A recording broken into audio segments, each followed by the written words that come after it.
መንፈስ ቅዱስ የአገልግሎት ሰዓት ላይ የሚፈልግ አይደለም። መንፈስ ቅዱስ ይሄ እግዚአብሔር መንፈስ ፕሮግራም እንደዚህ ስንሰባሰብ ሞቅ አርጎ በሉ ብሎ ደግሞ እንደ ፍጥርጥራችን እንድንሆን የሚለቀን አይደለም። የፕሮግራም ሰዓት ላይ የሚፈልግ አይደለም። መንፈስ ቅዱስ የተሰጠን ለየቀን ነው፣ ለየለት ነው፣ ለህይወት አቅጣጫዎቻችን ሁሉ ነው። ዘመን ውስጥ ዘመን መዋጀት ውስጥ የቀን ክፋት ላይ ማየል ውስጥ አገልግሎት ብቻ አይደለም ያለው፣ ቸርች ደርሶ መመለስ ብቻ አይደለም ያለው። እውነት ነው አይደለም?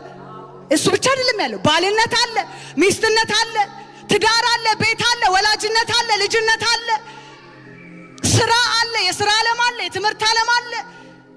የህይወት የምናልፍባቸውን አቅጣጫዎች ሁሉ ዳሱ መንፈስ ቅዱስ ለነዚህ ዲቴል ለሆኑ ነገሮች ሁሉ ተሰጥቶ